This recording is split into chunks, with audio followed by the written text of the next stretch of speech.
Hey everyone, hi, welcome back to my channel. This is Hina. Today we are going to discuss about the sex determination. Sex determination क्या होता है? Sex determination एक biological process होता है जिसके through ये पता लगाया जाता है कि कोई ऑर्गेनिज्म मेल है या फीमेल है। उसके सेक्स के बारे में पता लगाया जाता है और ये किस बेसिस पर पता लगाया जाता है। हमें जिसके बारे में पता करना है कि मेल है या फीमेल है, उसकी बॉडी के अंदर जो सेल्स प्रेजेंट होती है, हम उनके अंदर क्रोमोसोम्स को ऑब्जर्व करते हैं। ठीक है। अगर हम बात करते हैं ह्यूमन बींग्स की, तो ह्यूमन बींग्स के अंदर जो सेक्स क्रोमोसोम प्रेजेंट होते हैं वो एक्स एक्स और एक्स वाई होती है। ठीक है। फीमेल की बॉडी के अंदर वो एक्स एक्स होते हैं और मेल की बॉडी के अंदर वो एक्स वाई होते हैं। इसी तरीके से सेक्स डिटर्मिनेशन के लिए पूरे 3 सिस्टम प्रेजेंट होते हैं। पहला जो सिस्टम होता है जिसे हम बोलते हैं एक्सो सिस्टम, सेकेंड होता है ZW सिस्टम जो कि बर्ड्स में प्रेजेंट होता है, एक्सो सिस्टम ग्रासहोपर में प्रेजेंट होता है और X Y system human beings में प्रेजेंट होता है। X X and XO sex determination ये किस में प्रेजेंट होता है? ये प्रेजेंट होता है ग्रासहोपर में, प्रेजेंट इन ग्रासहोपर। अगर हम फीमेल ग्रासहोपर की बात करते हैं, फीमेल ग्रासहोपर की बॉडी के अंदर पूरे 24 क्रोमोसोम प्रेजेंट होते हैं, जिनमें कि 11 पेयर जो होते हैं वो ऑटोसोम क्रोमोसोम होते हैं और जो 1 पेयर होता है जिसे हम क्या बोलते हैं, एक्स एक्स क्रोमोसोम बोलते हैं। 1 पेयर एक्स एक्स ये क्या होता है, ये सेक्स क्रोमोसोम प्रेजेंट होता है। फीमेल ग्रासहोपर के अंदर दोनों एक्स क्रोमोसोम प्रेजेंट होंगे। वहीं अगर हम बात करते हैं मेल ग्रासहोपर में, मेल ग्रासहोपर की बॉडी के अंदर एक एक्स क्रोमोसोम प्रेजेंट होता है।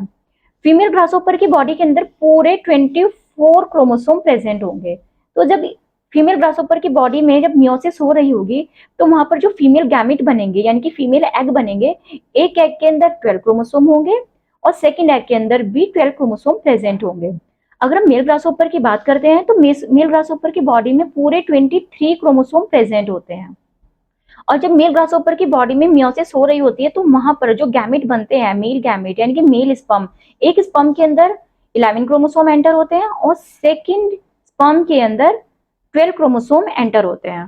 तो यानी कि जिसके अंदर 12 क्रोमोसोम प्रेजेंट होते हैं वहां पर एक एक्स क्रोमोसोम प्रेजेंट होगा और वहीं जिस स्पर्म के अंदर 11 क्रोमोसोम प्रेजेंट होते हैं वहां पर कोई एक्स क्रोमोसोम प्रेजेंट नहीं होता है। जबकि फीमेल ग्रासहोपर में दो जितने भी एग बनते हैं सब में एक्स एक्स क्रोमोसोम प्रेजेंट होगा। ठीक है। सो इसीलिए फीमेल ग्रासहोपर को हम क्या बोलते हैं, होमोगैमेट।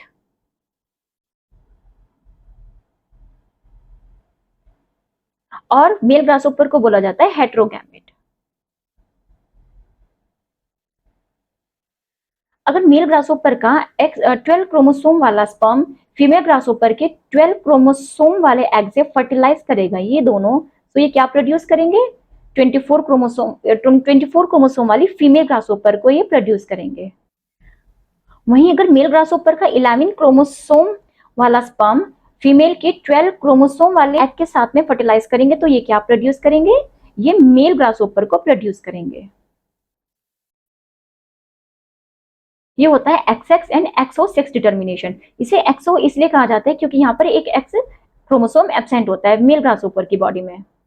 अगर हम बात करते हैं ZZ and ZW sex determination की, ये किस में प्रेजेंट होता है, ये बर्ड्स की बॉडी में प्रेजेंट होता है। अगर हम मेल बर्ड की बात करते हैं, मेल बर्ड्स की बॉडी के अंदर ZZ सेक्स क्रोमोसोम प्रेजेंट होंगे और फीमेल बर्ड की बॉडी में ZW सेक्स क्रोमोसोम प्रेजेंट होंगे। अगर हम फीमेल बॉडी की मियोसिस की बात करते हैं, जब फीमेल बर्ड की बॉडी में मियोसिस हो रही होगी तो वहां पर जो फीमेल में एग बनेंगे, एक एग के अंदर Z क्रोमोसोम एंटर होगा और सेकंड एग में W क्रोमोसोम एंटर होगा। वहीं अगर हम मेल बर्ड्स के बारे में बात करते हैं तो मियोसिस के टाइम पर एक मेल गैमेट में Z क्रोमोसोम एंटर होगा और सेकंड मेल गैमेट में यानी कि स्पर्म में Z क्रोमोसोम एंटर होगा। अगर मेल बर्ड का Z क्रोमोसोम फीमेल बर्ड के Z क्रोमोसोम से फर्टिलाइज करेगा, ये दोनों, ये एग और ये वाला स्पर्म अगर फर्टिलाइज करेगा तो ये क्या प्रोड्यूस करेंगे, ZZ यानी कि मेल बर्ड को प्रोड्यूस करेंगे। अगर फीमेल बर्ड का W क्रोमोसोम मेल बर्ड के Z स्पर्म से फर्टिलाइज करेगा तो ये क्या प्रोड्यूस करेंगे, ये फीमेल बर्ड को प्रोड्यूस करेंगे।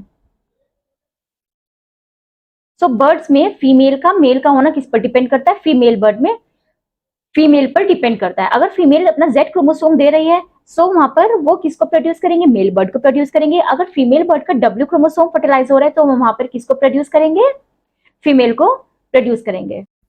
Second is X X and X Y sex determination. ये किस में प्रेजेंट होता है, ये ह्यूमन में प्रेजेंट होगा।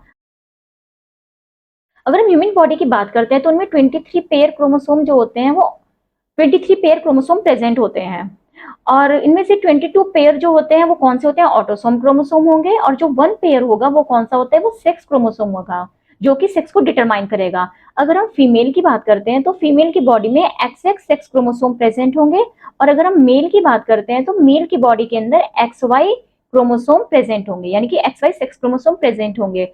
अगर जब फीमेल की बॉडी में मियोसिस हो रही होगी तो यहाँ पर जो एग बनेंगे, एक एग में एक्स क्रोमोसोम होंगे और सेकेंड एग में भी एक्स क्रोमोसोम प्रेजेंट होंगे। मेल की बॉडी की अगर हम बात करते हैं तो एक स्पर्म के अंदर एक्स क्रोमोसोम होगा और सेकेंड स्पर्म के अंदर वाई क्रोमोसोम प्रोड्यूस होगा। अगर ये वाला एक्स इस एक्स से फर्टिलाइज करेगा और ये, तो वो एक बेबी गर्ल को प्रोड्यूस करेंगे, और यही वाला एक्स अगर मेल के वाई क्रोमोसोम से फर्टिलाइज करेगा तो वो बेबी बॉय को प्रोड्यूस करेंगे। this x XX, and if this x is going to fertilize with this y chromosome, then they are going to produce a baby boy.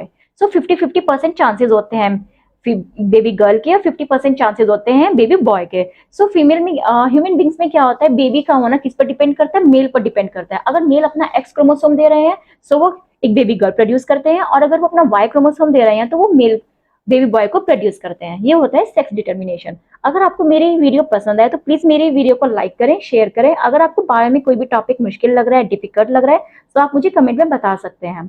अगर आपने मेरे चैनल को अभी तक सब्सक्राइब नहीं किया तो प्लीज मेरे चैनल को सब्सक्राइब करें। Thank you.